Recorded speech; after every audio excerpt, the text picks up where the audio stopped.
The leather chair creaked as I leaned back in my office, watching my brother Peter pace furiously in front of my desk. His expensive suit was wrinkled, his normally perfect hair disheveled. Signs that his carefully constructed facade was cracking. "You think you're so clever, don't you?" He spat, throwing a stack of papers onto my desk. "Hiding behind Dad's old promises. But times have changed. The company needs strong leadership, not some weak-willed idealist who cares more about employee benefits than profit margins." My name is James Mitchell, and at 35, I was about to show my older brother exactly what happens when you mistake kindness for weakness. 5 years of careful observation and documentation were about to pay off. "Are you done?" I asked calmly, not touching the transfer documents he'd thrown down. "Because if this is another attempt to force me out of Mitchell Construction, you're wasting both our time." Peter stopped pacing, his face reddening. "This isn't a request anymore, James. Either you sign over your shares voluntarily or certain information about your past might find its way to the board." I raised an eyebrow, keeping my expression neutral despite the anger building inside me. "What information would that be?" He smiled, the same smug grin he'd worn since childhood when he thought he had the upper hand. "Remember that project in Denver? The one where the numbers didn't quite add up? I know what really happened." The irony almost made me laugh. The Denver project, where I first discovered Peter's illegal kickback scheme with our suppliers. He thought he found dirt on me, but all he'd done was give me an opening. "Interesting you should mention Denver," I said, reaching for my phone. "I have some recordings you might want to hear." His smile faltered slightly. "What recordings?" I pulled up an audio file and pressed play. Peter's voice filled the room. "If anyone asks about the invoices, stick to the story. The extra materials were damaged on site. No one needs to know about our little arrangement." The color drained from his face as I stopped the recording. That's nothing. It proves nothing." "Really?" I opened my desk drawer and pulled out a USB drive. "Because I have 5 years of similar recordings. Phone calls, meetings, video footage of you accepting envelopes in parking garages. Did you really think I wouldn't notice the systematic theft from our family's company?" Peter's hands clenched into fists. "You're bluffing. You wouldn't dare expose this. It would damage the company's reputation." I stood up slowly, meeting his gaze. "See, that's where you're wrong, Peter. I've already exposed it to the right people. The FBI has copies of everything. They've just been building their case, gathering more evidence. Today was your last chance to come clean." "What?" His voice cracked. "You're working with the FBI?" "For the past 3 months," I confirmed. "Ever since I found proof that you were not just taking kickbacks, but laundering money for some very dangerous people. Did you think I wouldn't investigate when our steel suppliers suddenly doubled their prices, but our costs somehow went down?" Peter lunged forward, grabbing the USB drive from my desk, but I didn't try to stop him. "This is the only copy, right? You destroy this, and it's your word against mine." I almost felt sorry for him as I pulled out my phone again, sending a quick text. "Almost. That's just a blank drive, Peter. A prop. Everything real is already safely stored where you can't touch it." As if on cue, there was a knock at my office door. Agent Sarah Martinez stepped in, followed by 2 other FBI agents. "Peter Mitchell, we have some questions about your business dealings." I watched as understanding finally dawned on my brother's face, the realization that his scheme was unraveling, that his own arrogance had been his undoing. "You set me up," he whispered, staring at me with a mixture of rage and disbelief. "No," I corrected him, sitting back down at my desk. "You did this to yourself. I just made sure there would be consequences." The morning after Peter's arrest, I sat in Mitchell Construction's main conference room, facing our stunned board of directors. The mahogany table that had witnessed decades of family leadership now felt like a barrier between 2 worlds, the company we had been and the one we would become. "Let me get this straight," Marcus Chen, our longest-serving board member, said as he reviewed the documents in front of him. "Peter has been running a kickback scheme through our supply chain for 5 years?" "The kickbacks were just the beginning," I replied, pulling up a presentation on the screen. "He was using our legitimate contracts as cover for money laundering. The inflated supply costs, the ghost employees on payroll, the phantom project expenses. It was all designed to clean dirty money for the Ramirez cartel." The room went silent. Tom Bradley, another board member, dropped his glasses onto the table. The cartel? My God, James. Do you realize how deep this goes? I nodded, clicking through to the next slide. That's why I had to be careful. One wrong move, and it wouldn't have just been the company at risk. People could have died. My phone buzzed. Another message from Agent Martinez. Your brother's asking to make a deal. Says he has names. You were right about him cracking under pressure. Sarah, our head of legal, cleared her throat. The question now is how we move forward. This could destroy us if it becomes public. I stood up, walking to the window that overlooked the city skyline. Down below, I could see the cranes and scaffolding of our latest project, a children's hospital we'd won the contract for last year. Peter had fought against bidding on it, claiming the profit margins were too low. Now I knew why. It would have been too visible, too scrutinized for his schemes. We get ahead of it, I said, turning back to face the board. Complete transparency with the authorities, full cooperation with the investigation.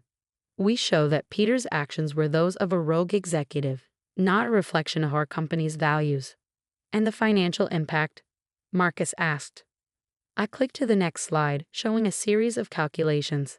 I've been preparing for this. Over the past year, I've been quietly restructuring our supplier relationships, building legitimate alternatives to Peter's compromised channels. We'll take a hit, but we'll survive. Just then, my assistant knocked and entered quickly. James, you need to see this. She handed me her tablet, open to a breaking news article. My stomach dropped as I read the headline. Mitchell Construction here arrested in FBI raid. Cartel connections alleged. The board members' phones started buzzing as the news spread. Sarah was already on her phone, likely calling our PR team. But I remained calm, having anticipated this moment. Ladies and gentlemen, I said, raising my voice slightly to cut through the growing chaos. This is what we prepare for. Sarah, initiate Protocol Echo. Marcus, call an emergency shareholder meeting for tomorrow morning. Tom, get our project managers on a conference call. They need to hear this from us first. As the room erupted into activity, I felt a strange sense of relief. The secret I carried for 5 years was finally out. The weight of watching, waiting, documenting every illegal move my brother made, it was over. My phone buzzed again, this time with a call from my mother. I stepped out into the hallway to answer it. James, her voice was shaking.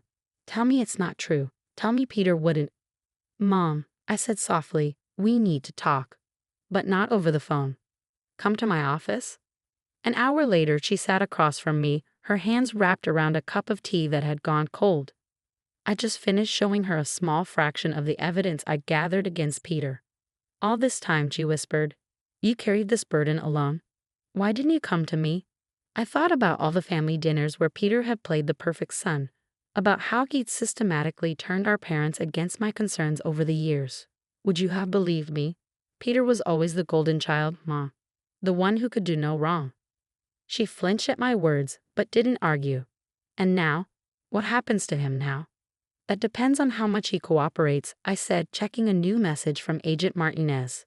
Right now, he's trying to save himself by giving up his contacts in the cartel. And the company? She asked.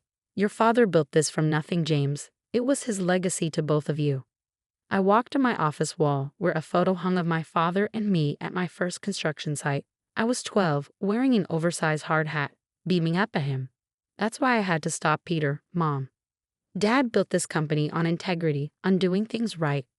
Peter was destroying that, piece by piece. She stood up, walking over to join me at the photo. Your father would be proud of you, James, not just for saving the company, but for how you did it. You gave Peter every chance to stop, didn't you? I nodded, remembering the countless subtle warnings I'd dropped over the years, the opportunities I created for him to come clean. Until the very end. But he was too far gone, too convinced of his own invincibility. 6 months after Peter's arrest, I stood at the podium in Mitchell Construction's main auditorium, facing our employees, the press, and a future I never expected to navigate alone. Today marks a new chapter, I began, my voice steady despite the cameras flashing. Mitchell Construction isn't just surviving. We're emerging stronger, more transparent, and more committed than ever to our core values. The past months had been a whirlwind of federal investigations, damage control, and rebuilding trust. Peter had eventually pleaded guilty, turning state's evidence against the cartel in exchange for a reduced sentence. His cooperation had led to dozens of arrests and the dismantling of a major money laundering operation. As I continued my speech, I caught sight of Agent Martinez in the audience, giving me a subtle nod. Earlier that morning, she delivered the news. The last of Peter's cartel contacts had been arrested in Mexico. The threat that had hung over our company was finally gone. Some of you have asked why I waited so long to expose what was happening, I said, addressing the question that had haunted many discussions. The truth is, gathering evidence wasn't enough. We needed to ensure that when we moved, we could protect everyone involved. Our employees, our clients, our partners. My phone buzzed in my pocket, a message from Peter's lawyer. He wanted to meet. Again. I ignored it, focusing instead on the faces before me. These were the people who mattered now. The ones who had stuck with us through the crisis. In the past 6 months, we've implemented new oversight measures, restructured our supply chain, and established the most rigorous compliance program in the industry. But more importantly, we've renewed our commitment to what matters most, building not just structures, but trust.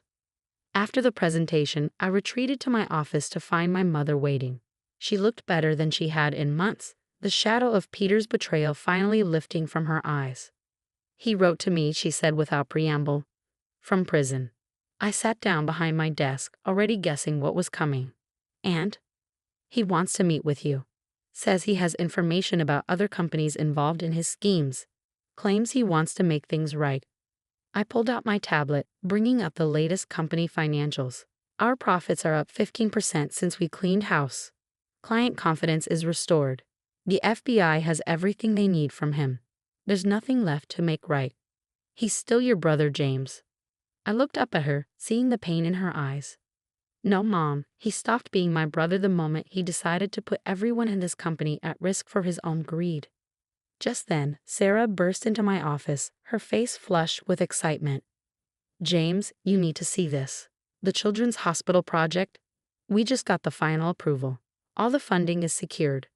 I smiled, remembering how Peter had mocked this project as a waste of resources. Get the team together. Let's do this right. My mother watched this exchange with a mixture of sadness and pride. Your father always said you had the heart for this business. Peter had the ambition, but you had the heart.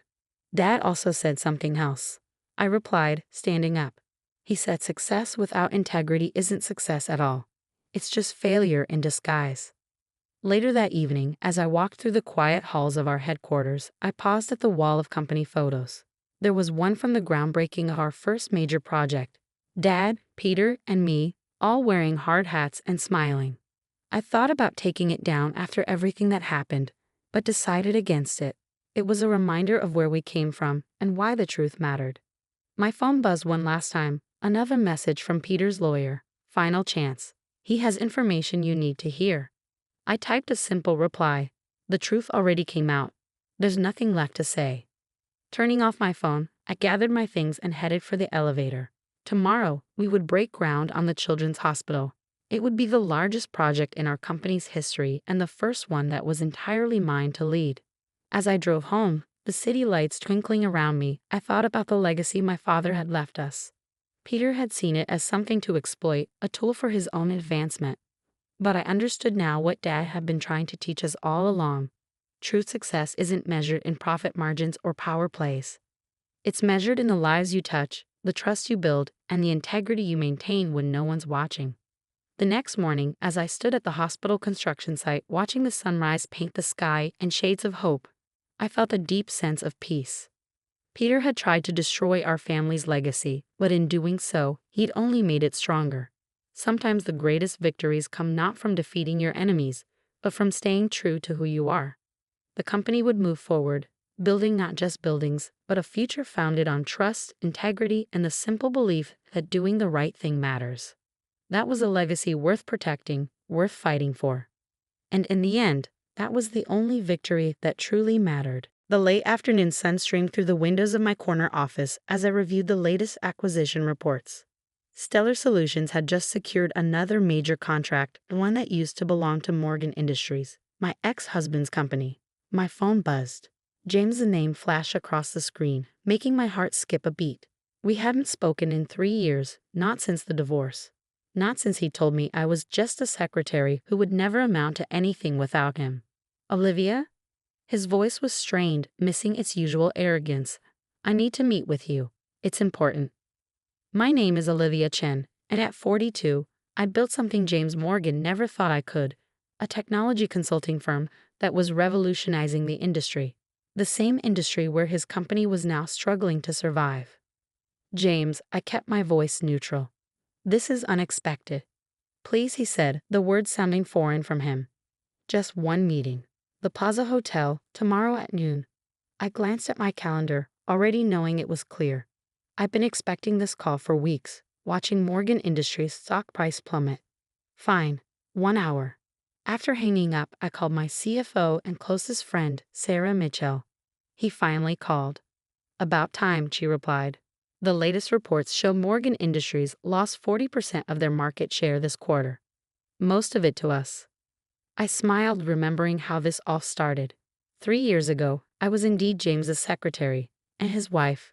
For 15 years, I'd supported his dreams, organized his meetings, smoothed over his mistakes. All while taking night classes in business and technology, building skills he never knew about. Then came the Ashley incident. I'd found the emails by accident while organizing his desktop. Messages to his 25-year-old marketing director, full of promises and plans. Plans that included divorcing his dead-weight wife who was holding him back. You've never understood business, Olivia, he'd sneered when I confronted him. You're just a secretary. That's all you'll ever be. The divorce was quick. James was so confident in my insignificance that he didn't even fight my request for my savings and investment account. Money I'd been quietly setting aside for years, preparing for a future he couldn't imagine. Should I prepare the quarterly reports for tomorrow's meeting? Sarah's voice brought me back to the present. Yes, I said, and bring the Morrison contract details. James doesn't know we landed that one yet. The Morrison contract had been Morgan Industries' biggest account for a decade, until last week when they switched to Stellar Solutions, my company. The next day, I arrived at the Plaza Hotel 15 minutes early, choosing a quiet table with a view of the park. James walked in at exactly noon, looking older than his 45 years. His designer suit couldn't hide the worry lines around his eyes. Olivia, he said, sitting down. You look different. I was different. Gone was the meek secretary in sensible shoes. Today I wore a tailored Chanel suit and Louboutins, success evident in every detail. What do you want, James? He shifted uncomfortably, pride warring with desperation. I'm sure you've heard about Morgan Industries' recent challenges. I try to stay informed about market conditions, I replied mildly, sipping my water. We're losing clients, he admitted. Major accounts that we've had for years. The board is talking about replacing me. He paused, the words clearly painful, I need your help. I raised an eyebrow. My help? I'm just a secretary, remember? His face flushed. I was wrong to say that. You were always more than that. The truth is, no one understood our operations like you did. The clients trusted you. If you came back, help me rebuild those relationships. You want me to come back to Morgan Industries. I kept my voice level, though inside I was laughing at the irony. As COO, he said quickly, full partnership. Whatever you want. Just help me save the company. I studied him, thinking about all the years I'd spent in his shadow. How he dismissed my ideas, belittled my ambitions, cheated on me with someone he thought was more on his level. And what makes you think I can help? I asked. Stellar Solutions seems to be dominating the market these days. Maybe you should talk to them. James's face darkened. Stellar Solutions. They came out of nowhere 2 years ago and started poaching our clients. Nobody even knows who runs it, some anonymous CEO who never makes public appearances. I smiled, reaching into my briefcase. Actually, James, that's not quite true. I pulled out a business card and slid it across the table. He picked it up, his face going pale as he read. Olivia Chen, CEO and founder, Stellar Solutions. No, he whispered. This is impossible. You couldn't? Couldn't what? I asked softly. Couldn't build a successful company? Couldn't innovate in ways you never imagined? Couldn't take everything you taught me and do it better? He stared at me, recognition finally dawning. The Morrison contract. The new software platform. The client migrations. It was all you. I nodded, enjoying the shock on his face. Turns out I understand business quite well. And now you want my help saving the company that you once said I wasn't qualified to work for. Olivia, please, he leaned forward, desperation clear in his voice. I know I treated you terribly. I know I underestimated you. But people's jobs are at stake. The company my father built. The company you ran into the ground. I corrected him. While chasing younger women and ignoring innovation. His face hardened. So this is revenge. You built all this just to destroy me? I stood up, gathering my things. No, James. I built this because I could. Because while you were busy underestimating me, I was learning, growing, preparing. Your company's failure isn't my revenge. It's simply the market recognizing superior service and innovation. Wait, he called as I turned to leave. What am I supposed to do? I paused, looking back at him. You wanted to meet to discuss terms. Here they are. Stellar Solutions will consider acquiring Morgan Industries at a fair market price, which given your current situation isn't much. You'll step down naturally. You want me to sell you my company? His voice cracked with disbelief. No, James. I want you to face the consequences of your choices. But I'm offering you a way to protect your employees and your father's legacy. Think about it. As I walked out of the Plaza Hotel, my phone buzzed with a text from Sarah. How did it go? I smiled, stepping into my waiting car. Prepare the acquisition paperwork. James Morgan just learned what a secretary can do. The next morning, I arrived at Stellar Solutions headquarters earlier than usual. The modern glass building reflected the rising sun, a far cry from Morgan Industries' aging offices across town. Sarah was waiting in my office, acquisition documents spread across the conference table. The numbers just came in, she said, handing me a tablet. Morgan Industries stock dropped another 15% overnight. Word about James seeking a buyer must have leaked. I scrolled through the financial reports, noting how far his company had fallen. What's their current market value? About a quarter of what it was 3 years ago, Sarah replied, a hint of satisfaction in her voice. We could buy them for less than what you got in the divorce settlement. The irony wasn't lost on me. James had been so eager to end our marriage quickly, to start his new life with Ashley, that he'd barely glanced at the settlement terms.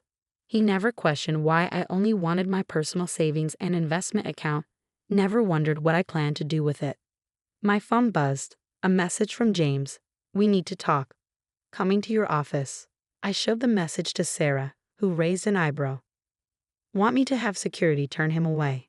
No, I said, settling behind my desk.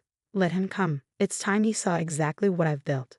20 minutes later, my assistant's voice came through the intercom. Ms. Chen, Mr. Morgan is here. Send him in. James walked into my office, stopping short as he took in the space. The view of the city, the elegant modern furniture, the wall of industry awards, everything screamed success and power. Quite a step up from a secretary's desk, I commented, noting his reaction. He sat down heavily in one of the visitor chairs. How did you do it? All of this, in just 3 years? I didn't, I replied calmly. I spent 15 years preparing for this, learning the industry, understanding client needs, developing innovations. You just never noticed because you were too busy looking down on me. The new project management platform, he said slowly. The one that's revolutionizing how clients handle their workflows. That was your idea, wasn't it? The one you tried to tell me about 2 years before. Before you told me to stick to answering phones. I finished for him. Yes, that was mine, along with several other innovations you dismissed. He ran a hand through his graying hair. And Ashley, did you know about her before? The emails? I kept my voice neutral. Yes, I knew. Just like I knew about Jessica in accounting and Michelle in HR. I knew everything, James. I was your secretary, remember? His face flushed with shame. Olivia, save it. I cut him off. I didn't build Stellar Solutions for revenge. I built it because I saw opportunities you were too arrogant to notice. The fact that it's now in a position to acquire Morgan Industries is just poetic justice. Sarah walked in then, right on schedule, carrying more financial reports. Ms. Chen, the board is ready for the acquisition meeting whenever you are. James looked between us, realization dawning. You're really going to do this? Buy my company? Your father's company, I corrected him. The one you inherited and nearly destroyed. And yes, I'm offering to buy it at a fair price with guarantees to protect the employees. The employees, he repeated bitterly. You mean the ones who've been jumping ship to work for you? I smiled. You mean like David from engineering? Or Patricia from client services? Yes, I hired them. Along with dozens of other talented people you undervalued. Just like you undervalued me. Sarah handed him a thick folder. These are the preliminary acquisition terms. Our lawyers have already reviewed everything. The offer expires in 48 hours. James stared at the folder like it might bite him. And if I refuse? Then Morgan Industries continues its decline. I said simply, your stock price keeps falling, more clients leave, and eventually the board forces you out anyway. But by then, the company won't be worth saving. He opened the folder, scanning the first page. His face paled. This is less than half what the company was worth last year. That's the market rate, Sarah interjected. Based on your current financial situation and client exodus. Client exodus, he laughed harshly. You mean the clients you stole? I leaned forward. I didn't steal anything, James. I offered better service, better technology, and better value. The same things I tried to tell you we should be doing 3 years ago. And Ashley, he asked suddenly. Where is she in all this? Your former marketing director. She left 6 months ago. Apparently, the startup she joined offered her a better opportunity. I didn't mention that the startup was a Stellar Solutions subsidiary. James stood up abruptly, the folder clutched in his hand. I need time to think. 48 hours, I reminded him. After that, the offer expires and whatever happens to Morgan Industries is out of my hands. As he walked out, shoulders slumped in defeat, Sarah turned to me. That was almost too easy. No, I said quietly, watching him through the glass walls as he waited for the elevator. The hard part was the 15 years I spent being invisible. This is just business. The next 48 hours passed in a blur of meetings and preparations.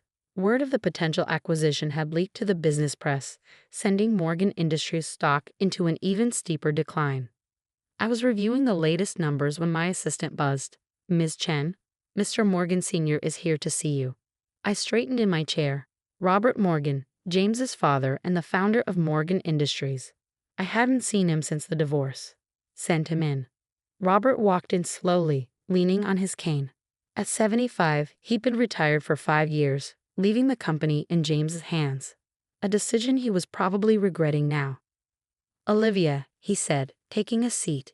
You've done well for yourself. Hello, Robert. This is unexpected. He looked around my office, nodding appreciatively. I always knew you were smart. Smarter than James gave you credit for. But this, he gestured at the view, the awards, this is impressive. Thank you, I said carefully. I assume James told you about the offer. He did. Robert set his cane aside. He also told me about Ashley, about how he treated you. I wanted to apologize. I blinked, surprised. You don't owe me an apology, Robert. Yes, I do, he insisted. I saw how he was changing, becoming arrogant, taking you for granted. I should have said something. I studied the old man's face, seeing genuine regret there. Robert had always been kind to me, treating me more like a daughter than an employee. What James did or didn't do isn't your fault, I said gently. We all make our own choices. Yes, he agreed, we do. And now I need to make one more. He pulled out the acquisition paperwork, signed and notarized. As majority shareholder, I'm accepting your offer. I stared at the documents. Does James know? He does now. I just came from telling him. Robert's hands trembled slightly as he set the papers on my desk. The company I built, it deserves better than what it's become. You can save it, make it something worthwhile again. Just then, my phone buzzed with an urgent message from security. Ms. Chen, Mr. James Morgan is on his way up. He seems agitated. Robert sighed. I was afraid of this. Moments later, James burst into my office, his face red with anger. You went behind my back? To my own father. I didn't, I said calmly. Robert came to me. The board meets in an hour, Robert cut in. They'll approve the sale. It's done, son. James turned on his father. How could you? This company was my inheritance. An inheritance you squandered, Robert replied sharply. You inherited my company but none of my values. Olivia built something remarkable while you were busy destroying what I spent 40 years creating.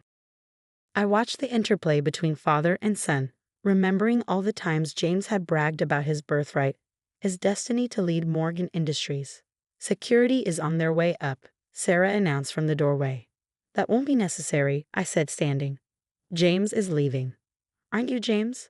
He looked between his father and me, defeat finally settling over his features. What am I supposed to do now? Start over, I suggested. Build something of your own instead of relying on inheritance. That's what I did. Later that evening, after all the papers were signed and the press releases drafted, I sat in my office looking at an old photo. It was from my early days at Morgan Industries, me at my secretary's desk, smiling up at the camera. James stood behind me, looking every bit the successful executive. Sarah knocked gently on my door. First round of transition starts tomorrow. You ready? I put the photo away. More than ready. How many Morgan employees have applied to stay on? Almost 80%, she replied. Turns out a lot of them are excited to work for you. They've seen what we've built here. The integration of Morgan Industries into Stellar Solutions took 6 months. We kept most of the employees, implementing the innovations and improvements I'd envisioned years ago. The company's value doubled within the first year. James moved to Florida, using his portion of the sale to start a small consulting firm. Last I heard, he was doing moderate business, nothing spectacular. Ashley had moved on to another startup, and Robert occasionally sent me emails checking on the company's progress. 1 year after the acquisition, I stood on the stage at the Industry Leadership Awards, accepting Company of the Year. Looking out at the audience, my employees, both old and new, working together seamlessly, I felt a sense of completion. Success isn't about inheritance or birthright, I said in my acceptance speech. It's about vision, determination, and the courage to believe in yourself even when others don't. Sometimes the biggest obstacles become our greatest opportunities if we're brave enough to see them that way. Later that night, I received an unexpected email from James. I finally understand what you tried to tell me all those years ago. About innovation, about valuing people, about really seeing them. I'm sorry I was too blind to learn from you then. Congratulations on the award. You earned it. I didn't reply. Some chapters are better left closed. The next morning, I walked into Stellar Solutions headquarters, now twice the size it had been before the acquisition. The lobby displayed both companies' histories, including a photo of Robert Morgan founding his company 45 years ago. Ms. Chen, my assistant, caught up with me at the elevator. The new technology team has finished the prototype you asked for, the one based on your original proposal from 3 years ago. I smiled, remembering how James had dismissed that same proposal. Schedule a demonstration for tomorrow. Let's show everyone what happens when good ideas find the right home. As I settled into my office, I looked out at the city skyline. Somewhere out there, a former secretary was probably dreaming of something bigger, better, more than what others tell her she can be. I hoped she'd find the courage to prove them wrong, just as I had. Because sometimes the best revenge isn't destroying what others build, it's building something better yourself. Something so undeniably successful that they're forced to acknowledge what they failed to see all along. And sometimes, the person they underestimated becomes the person they have to answer to. That's not just business. That's justice.